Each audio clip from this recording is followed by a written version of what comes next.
Hello friends, मैं हूँ fact boy और मैं आप लोगों से एक सवाल पूछना चाहता हूँ। आप इस क्लिप्स को देखो। आपने बहुत सारे देशों में ऐसे बड़े बड़े बिल्डिंग्स को देखे होंगे जिन्हें स्काई क्रैपर्स कहते हैं। तो ये स्काई क्रैपर्स इंडिया में क्यों नहीं है? इंडियन गवर्नमेंट इस स्काई क्रैपर्स को इंडिया में क्यों नहीं बनाती है? क्या आपको पता है इंडिया को एक डेवलप्ड कंट्री बनने से और स्काई क्रैपर्स बनाने से बस एक ही चीज रोक रही है। देखो, ये है एशिया और यहाँ पर है दुनिया के 80% स्काई क्रैपर्स। ये रहा China with 981 skyscrapers, UAE with 137 skyscrapers, Indonesia जो कि बाय द वे इंडिया से कम डेवलप्ड है बट यहाँ पर भी है 48 स्काई क्रैपर्स, और फाइनली ये छोटा सा सिंगापुर विद 33 स्काई क्रैपर्स। लेकिन इंडिया का स्काई क्रैपर्स टोटल कितना है?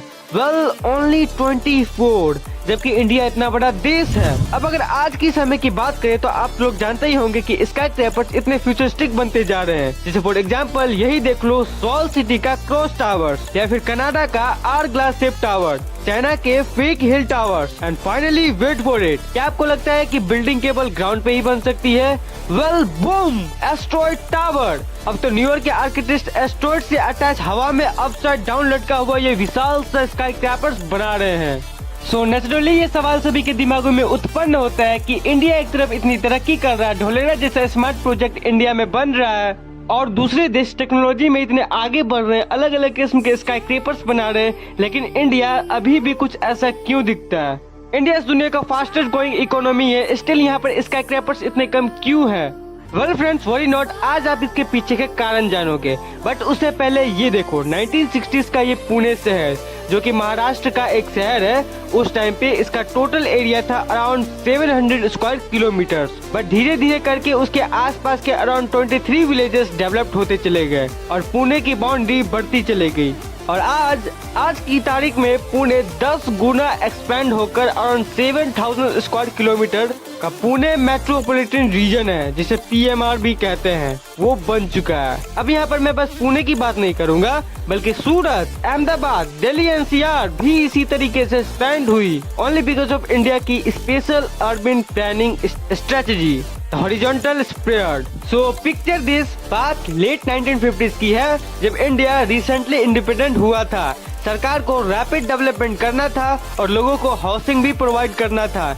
ऐसे में इंडिया के टॉप आर्किटेक्ट चार्ल्स कोर्रिया को एक आइडिया आया। उन्होंने कहा कि सिटीज में लंबी इमारतें नहीं बल्कि लो राइज यानी कि छोटी इमारतें ही बननी चाहिए, क्योंकि इससे दो फायदे होंगे। पहला फायदा, ये इमारतें कम टाइम में और कम एक्सपेंडेशन में बन जाएगी और गरीब इंसान फटाफट इसे ऑक्यूपाई कर सकता है, और दूसरा फायदा, क्योंकि सिटीज वर्टिकली नहीं बल्कि हॉरिजॉन्टली डेवलपमेंट होंगी, इससे आसपास की गांव भी ऑर्गेनाइज हो जाएगी और इसकी बाउंड्रीज भी बढ़ती जाएगी। लेकिन हाँ फ्रेंड्स, इसमें एक बहुत ही इम्पोर्टेंट बात है कि उस समय इंडिया एक सोशलिस्ट लीनिंग कंट्री था और यहाँ पर बात हो रही थी स्काई क्रैपर्स की, जो कि एक हार्डकोर कैपिटलिज्म की एक निशानी है। तो इसलिए चार्ल्स कोर्रिया का ये आइडिया सरकार ने अप्रूव कर लिया तुरंत। इंडियाज अर्बन डेवलपमेंट प्लानिंग, अब ये राइट है या रॉन्ग, ये डिबेटेबल है, लेकिन आज भी ये हॉरिजॉन्टल डेवलपमेंट इंडिया में इतना स्ट्रॉन्ग प्रिंसिपल बन गया है कि इंडियन पॉलिटिशियन इसे स्ट्रांगली अवॉइड करते हैं। इनफैक्ट हाल ही में दिल्ली के longest serving CM Sheila Dikshit ने तो ये भी पब्लिकली कह दिया था कि जब तक मैं जिंदा हूँ दिल्ली में हाई राइज इमारतें बनने नहीं दूंगी। लेकिन हाँ, अगर हम मुंबई की बात करें तो आज के तारीख में इंडिया के 80% स्काई क्रैपर्स मुंबई में ही है, और ऐसा इसलिए क्योंकि Mumbai is an exception.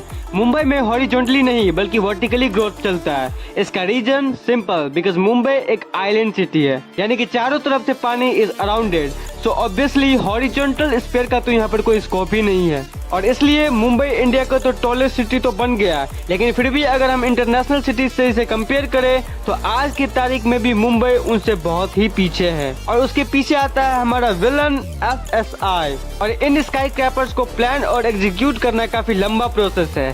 Site selection से लेकर designing, contract approvals, building foundation, final interior etcetera. और जनरली स्पीकिंग तो बिल्डिंग बनाने से ज्यादा टाइम तो कॉन्ट्रैक्ट अप्रूवल कराने में ही जाता है, जिसमें मेन कर्ज होता है इम्प्रॉपर डॉक्यूमेंटेशन, और कभी कभार तो इवन सिली मिस्टेक जैसे ग्रामेटिकल एरर्स, जिसकी वजह से इवन बड़े बड़े प्रोजेक्ट्स के डेट भी पुश हो जाते हैं। तो अगर हम लोग पहले की बात करें तो बात यह है ना, जब 1900s में न्यूयॉर्क रैपिडली ग्रो कर रहा था तब यहाँ पर एक भव्य 40 मंजिला इमारत द इक्वेटेबल बिल्डिंग बनी, अब ये बिल्डिंग फ्लोर एरिया के हिसाब से दुनिया के लार्जेस्ट और अमेरिका की मोस्ट वैल्यूएबल बिल्डिंग थी, लेकिन not according to common New Yorker. पता है उन्होंने इसे क्या कहा? Monster parasite on the veins of a New York. ये टाइटल मिला इस बिल्डिंग को, और इसके पीछे कारण ये था क्योंकि ये इतना विशाल था कि शहर के दूसरे तरफ में सनलाइट को पूरी तरीके से ब्लॉक कर देता था। इस बिल्डिंग का शैडो ही 7 एकड़ के एरिया को अंधेरे से ढक देता था। सो नेचुरली न्यूयॉर्कर को ये चीज पसंद नहीं आया, और उन्हें ये भी डर था कि ऐसे और बिल्डिंग्स अगर बनते रहे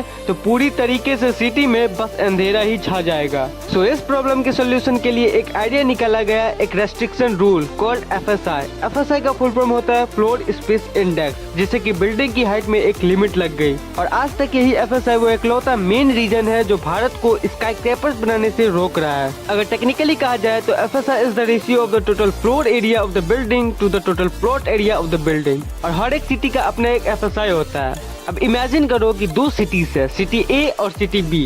दोनों सिटीज में हजार स्क्वायर मीटर्स का एक प्लॉट है। अब इन प्लॉट्स पे बिल्डर कितने फ्लोर्स बना सकता है वो पता चलेगा दोनों सिटीज के FSI से। लेट्स सी सिटी A का FSI है 1, तो बैक कैलकुलेशन से टोटल फ्लोर एरिया मिलता है 1000 स्क्वायर मीटर्स। तो यहाँ पर 1000 स्क्वायर मीटर फ्लोर एरिया का एक फ्लोर बनाया जा सकता है। अब अगर कंपैरिजन के लिए दूसरे सिटी को पकड़ते हैं, मान लो सिटी B का FSI है 2। अब यहाँ पर भी सेम बैक कैलकुलेशन करके फ्लोर एरिया मिलता है 2000 स्क्वायर मीटर्स। तो यहाँ बन सकता है 1000 स्क्वायर मीटर के 2 फ्लोर्स, यानी लिटरली सिटी A से डबल कमाई, वो भी सेम लैंड पे। अब जरा ये देखो, जहाँ तक इंटरनेशनल सिटीज का FSI इतना होता है, वही मुंबई का है ये। यस, मुंबई का FSI इतना कम है कि वर्ल्ड बैंक तक इसे क्रिटिसाइज कर चुका है। वेल, इनिशियली यहाँ पे माइग्रेट कम आए, और इसलिए 1991 में मुंबई का FSI 1 से 1.33 के बीच में रखा गया। उसमें भी 1.33 साउथ बॉम्बे के लिए और सरबर्ब्स के लिए सिर्फ 1। और अब जाके 2022 में ही FSI बढ़ा के 2.5 से 5 कर दिया गया है। लेकिन फिर भी जैसा मैंने कहा, दुनिया की कंपैरिजन में मुंबई का FSI अब भी बहुत कम है। I mean just look at Manhattan, यहाँ का FSI है 15, और इसलिए तो दुनिया की सैलेंड्रस बिल्डिंग जैसी यूनिक स्काईस्क्रैपर्स यहाँ पर है। इस टावर के बारे में तो ये तक कहा जाता है कि ये इतनी पतली है कि इसके टॉप मोस्ट फ्लोर के लग्जरी अपार्टमेंट स्ट्रॉन्ग विंड्स आने पर कुछ फीट स्वयं भी हो जाते हैं, पर ऑब्वियसली इसकी बुनियाद इतनी स्ट्रॉन्ग है कि वो गिरने वाला नहीं है। Now coming back to FSI, एक ऐसा इंडियन मेट्रोपॉलिटन सिटी भी है जहाँ पर कोई भी FSI रेस्ट्रिक्शन नहीं है। यस, ये सिटी है हैदराबाद, बट फिर भी स्काईस्क्रैपर्स की गिनती इस सिटी में इतनी कम क्यों है? You may ask. वेल, क्योंकि एक और प्रॉब्लम है जो कि यहाँ पर अभी भी अनसॉल्व है, unavailability of water and power. Mind you, skyscrapers में बहुत ही ज्यादा पानी और पावर यूज होता है। एग्जाम्पल के लिए मुंबई के कोई भी 40 फ्लोर के स्काईस्क्रैपर्स में मिनिमम 1600 फ्लैट्स होते हैं। अब हियर्स द वर्स्ट पार्ट, अगर हम इन स्काईस्क्रैपर्स में रह रहे हैं 1600 फैमिलीज का डेली वाटर कंजम्पशन कैलकुलेट करें तो वो स्काईस्क्रैपर्स में नहीं रहने वाले 1600 फैमिली से 2.5 लाख लीटर्स ज्यादा है। प्लस इन्हीं स्काईस्क्रैपर्स में हर दिन 46,000 किलोवाट पावर भी यूज होता है। अब इंडिया, जहां पर 13% घरों में इलेक्ट्रिसिटी का एक्सेस ही नहीं है और 66% घरों में कभी भी पावर कट्स हो जाते हैं, वहां ये स्काईस्क्रैपर्स होना काफी इम्प्रैक्टिकल है। और इसलिए अगर आप मुंबई शहर का एग्जाम्पल लोगे तो यहाँ पर रिलेटिवली ज्यादा स्काईपर्स होने की वजह से अक्सर वाटर और पावर कंडीशन अच्छे देखने को नहीं मिलते हैं यहाँ पर। अब इतने सारे प्रॉब्लम्स पहले से ही कम थे क्या कि एक और एक प्रॉब्लम यहाँ पर आ जाता है, AI रेस्ट्रिक्शंस। ये देखो, ये देश की तीसरी सबसे बड़ी इमारत जो कि मुंबई में है, वर्ल्ड वन टावर। इसकी हाइट है 282 मीटर और इसमें 76 फ्लोर्स है। अब आप बोलोगे ये तो अच्छी बात है, इसमें प्रॉब्लम क्या है? वेल, प्रॉब्लम ये है कि ये तो बनने वाली थी इंडिया की सबसे ऊंची इमारत। इसकी हाइट होने वाली थी 442 मीटर, यानी कि लगभग आधा किलोमीटर। लेकिन कबाब में हड्डी बनने के लिए आ गई airport authority of India. Airport के वैसिनिटी में हाई राइज बिल्डिंग बनाने के लिए बिल्डर्स को AI से स्पेशल अप्रूवल मिलना कंपलसरी है, जो बाय द वे इतना मुश्किल है कि फिलहाल मुंबई में 250 से भी ज्यादा प्रोजेक्ट्स हैं जो सिर्फ और सिर्फ AI से परमिट नहीं मिलने के कारण बीच में ही रुके हुए हैं। लेकिन बात यहाँ पर सिर्फ रेस्ट्रिक्शन तक ही रुकी नहीं है, बात बायर्स की पर्सनल चॉइस पर भी आ जाता है। डोंट फॉरगेट, बिल्डर्स करोड़ रुपया लगाकर एक बिल्डिंग बनाएंगे और अगर वो स्काईस्क्रैपर्स बनाएंगे तो वो स्काईस्क्रैपर्स के सारे फ्लैट्स बिकना बहुत ही जरूरी है, राइट? और अगर आप इंडिया के मैप को देखोगे तो इंडिया के मोस्टली इन रीजन में स्काईस्क्रैपर्स पाए जाते हैं। और इसके अलावा तो सब सेमी अर्बन या रूरल रीजन में लोग ओपन या इंडिपेंडेंट घरों में रहते हैं। यस, यही लोग हैं जिन्हें शहरों के अपार्टमेंट बहुत ही छोटे और बंद बंद से लगते हैं। एक्चुअली बात ये है ना, इंडियंस का इन जनरल लाइफ स्टाइल ही काफी अलग है। अब जरा आप ही सोचो, कितने बार ऐसा हुआ होगा कि आपके मॉम को खाना बनाते बनाते याद आता है कि अरे यार नमक नहीं है, या फिर चाय के लिए दूध नहीं है, और फिर वो तुम्हें भेजती है आसपास के दूध वाले से या फिर किराने वाले से वो सामान लाने के लिए। क्या लगता है, क्या ये पॉसिबल होता अगर आप एक फैंसी स्काई क्रैपर्स के 48th फ्लोर के अपार्टमेंट में रह रहे होते? तो मेरे कहने का मतलब ये है कि स्काई क्रैपर्स में रहना बहुत ही सोशली आइसोलेटिंग हो सकता है, स्पेशली मुझ जैसे लोगों के लिए जो पहले से ही फ्री और मिलनसार रहे हैं। और most of the Indian culturally ऐसे ही होते हैं। And you will be kind of shocked to know कि इंडिया अकेले ही नहीं, एक्चुअली दुनिया भर में एक एंटी स्काई क्रैपर्स ट्रेंड भी चल रहा है। कंट्रीज को ये रियलाइज हो रहा है कि स्काई क्रैपर्स एक इन्वायरमेंटल और फाइनेंशियल बर्डन भी हो सकता है। एक सर्वे में ये पता चला है कि छोटे छोटे बिल्डिंग के शहर का कार्बन फुटप्रिंट लंबे स्काई क्रैपर्स वाले शहर से काफी कम था। और यही शायद रियलाइज हो रहा है चाइना को, जो कि दुनिया में सबसे ज्यादा स्काई क्रैपर्स बनाने वाला देश है। चाइना ने तो स्काई क्रैपर्स बनाने पर बैन भी लगा दिया है। इन टर्म्स हाउ टू, उसके ज्यादातर स्काई क्रैपर्स तो बस वैनिटी प्रोजेक्ट थे, जस्ट सो दैट वो दुनिया को अपनी एडवांसमेंट दिखा सके और दूसरे शहरों का रिकॉर्ड्स को तोड़ सके। और इस एंटी स्काई क्रैपर्स ट्रूप में यूरोप भी शामिल है। यूरोप में भी आपको ज्यादा स्काई क्रैपर्स नहीं दिखेगी, और वो बात अलग है, उसका रीजन कुछ और ही है। आप खुद ही समझ जाओगे इन पिक्चर्स को देखकर। ये है पार्स, ये है कोपेनहेगन, ये है सेंटोरिनी और ये है पेरिस। अब आप ही बताओ कि इन सुंदर शहरों के यूनिक एस्थेटिक लुक्स के बीच में एक लंबा सा स्काई क्रैपर्स अगर खड़ा हो गया तो काफी अजीब दिखेगा, राइट? अब ये सब देखने के बाद क्या अब भी आपको ऐसा लगता है कि सिर्फ स्काई क्रैपर्स होना ही वाकई में एक डेवलप्ड और एडवांस देश की निशानी होती है? वेल, मुझे नहीं लगता।